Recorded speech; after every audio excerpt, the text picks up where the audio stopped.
आज दिनांक 18 अक्टूबर है और मैं आचार्य रजनीकांत वर्मा हूँ और मैं श्याम साधु पर कुछ वक्तव्य देना चाहता हूँ।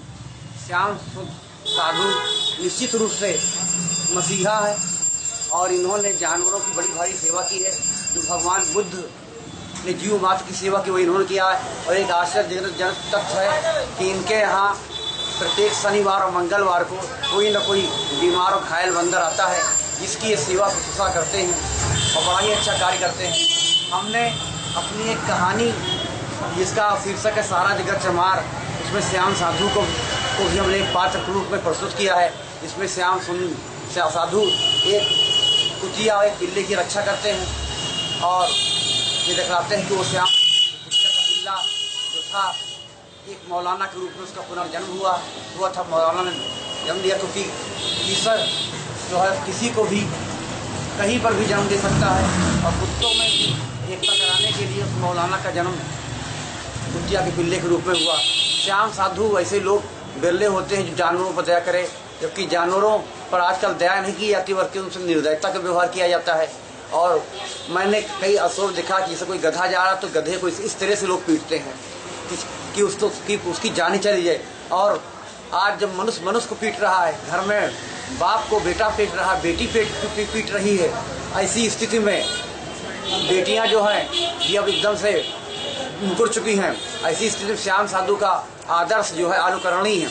श्याम साधु ऐसे लोग बिरले ही पैदा होते हैं इनके ऊपर कहा जाता हजारों साल तक नरगिस अपनी बेनूरी पर रोती है, बड़ी मुश्किल से पैदा होता है चमन में दीदावर कोई। ये इन पर अक्षरशा चरितार्थ होता है और हमारी ईश्वर से प्रार्थना है कि श्याम साधु इसी प्रकार सेवा करते रहें, ये दीर्घायु हो और जीवम शरदा सतम, यानी 100 वर्ष तक की आयु तक की स्वस्थ और आनंद मग्न रहे। क्योंकि आनंद जो इनको परमार्थ में आनंद मिलता है वो दुर्लभ है। मनुष्य को सुख मिलता है और दुख मिलता है, सुख और दुख का अंत हो जाता है किंतु आनंद का अंत कभी नहीं होता। आनंद स्थिर मंगल है। तो ये जिनका पूरा जीवन आनंदमय बीते और इस सच्चिदा आनंद तक पहुँचे। जय श्री राम, जय के विषय में क्या कहने, सूरज को दीपक दिखाना है किंतु श्याम साधु की बेटियां भी उन्हीं का अनुकरण कर रही हैं और बेटी होते हुए भी अनुकरण कर रही। जब बेटे भी बाप का अनुकरण नहीं करते, अच्छे कार्य का तो बिल्कुल अनुकरण नहीं करते हैं।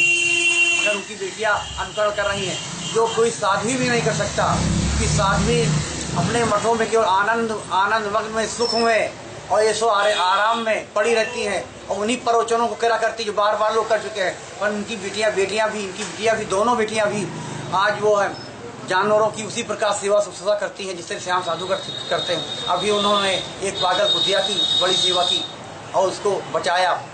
ऐसा चरित्र, ऐसा परिवार समाज में दुर्लभ है। आज अनुकरण करना चाहिए। जो भ्रूण हत्या हो रही है, अगर श्याम साधु की बेटियां ना होती, उनकी भी हत्या हो जाती जीवन, तो आज कैसा एक अनुकरण होता। ये तो विश्व की दुर्लभ चीज है। पर पता नहीं क्या बात है कि इनकी और कोई ध्यान ही नहीं दे रहा है।